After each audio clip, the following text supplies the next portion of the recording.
The tale of the Clawfoot Tub. Ever since her parents bought the Clawfoot Tub, Janie had felt ill at ease when she went to the toilet.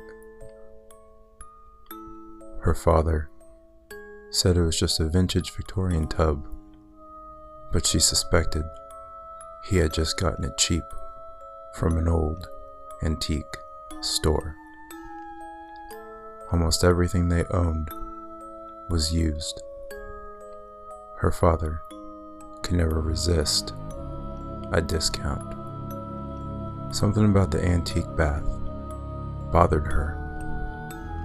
Perhaps it was the dark, ugly, reddish-brown stains on the porcelain. Or maybe it was the way the gnarled cast-iron legs of the bath jutted out at an odd angle. They looked like the paws of some monstrous, misshapen beast. Sometimes she imagined the bathtub suddenly standing up and scuttling out of the bathroom while her back was turned.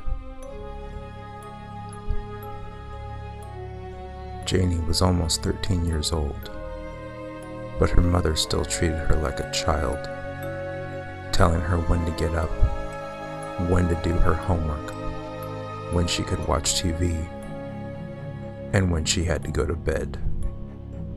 Her parents seemed to argue constantly about everything.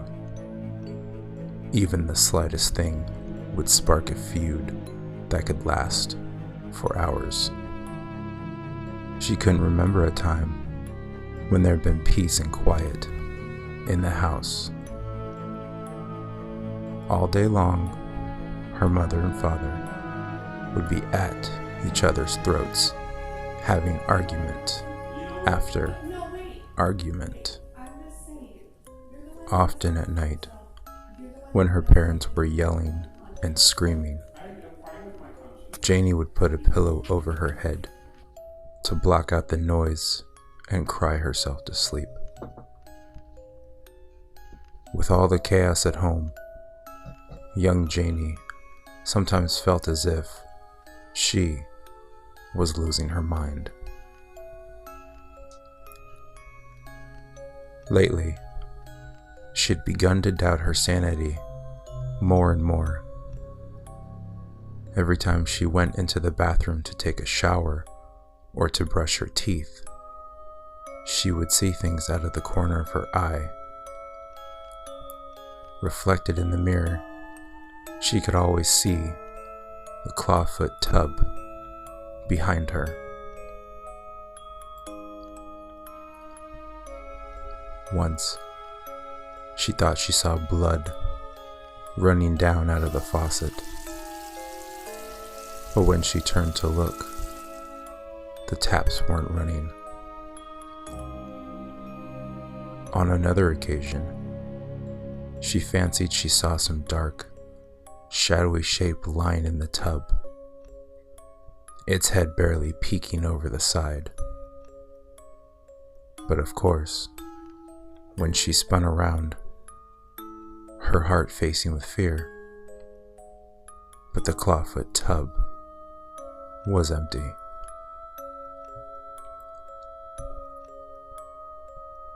Whenever she undressed and stepped into the tub to take a shower, she had the strangest sensation that she was being watched. The hair on the back of her neck stood up, and she felt like someone was staring at her naked body.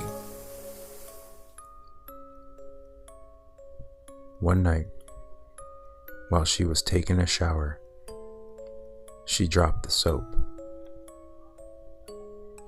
As she bent down to pick it up from the bottom of the tub, she lost her balance and fell backwards. Suddenly, it felt as if hands were grabbing her and holding her under the water.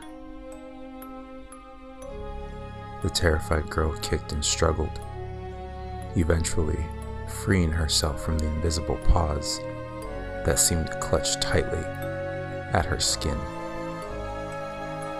Spluttering and gasping for air, she thought she could hear faint laughter echoing from around the small bathroom. In the morning, she decided to pay a visit to the local antique shop where her father had purchased the Clawfoot Tub.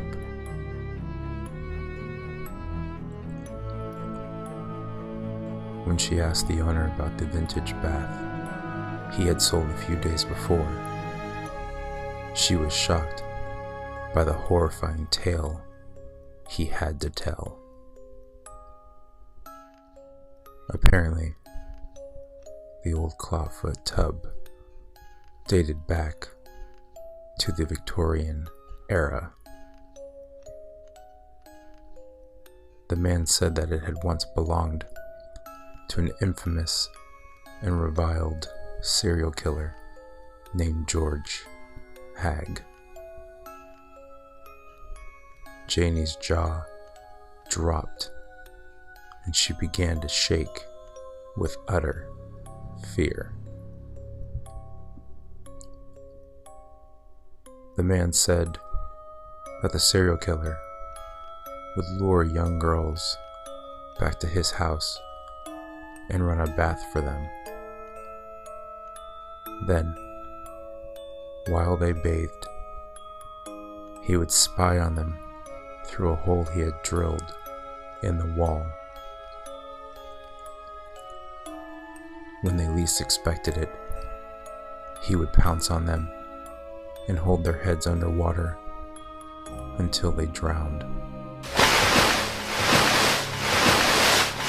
evil murderer then chopped up their bodies with an axe and disposed of the pieces in the garbage. After a number of young girls went missing in the area, his terrible deeds finally caught up with him. A neighbor was snooping through his trash when she came across the grisly remains and contacted the local police. They arrested him and put him on trial. He was found guilty and executed by hanging.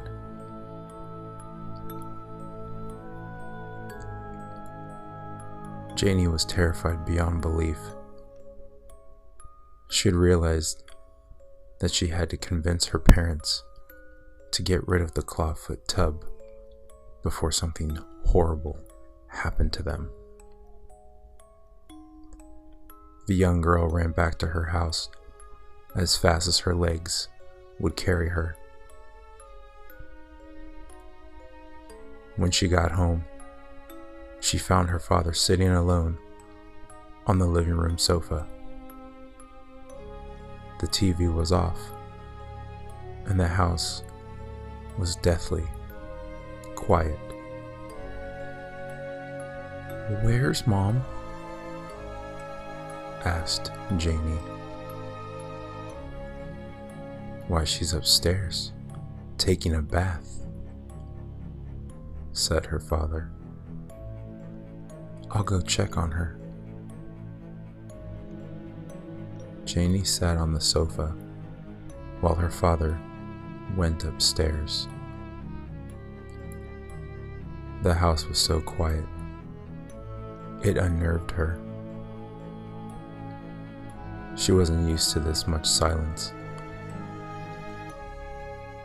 Suddenly, she heard a series of short, sharp clunks coming from upstairs, followed by slow, deliberate footsteps that echoed across the ceiling and traveled down the stairs. Her father appeared at the door to the living room. His eyes were glazed, and he had an odd look on his face. Then, she noticed something. He was holding a bloody axe. "Your mother's finished," he growled. "Now, honey, it's your turn to take a bath."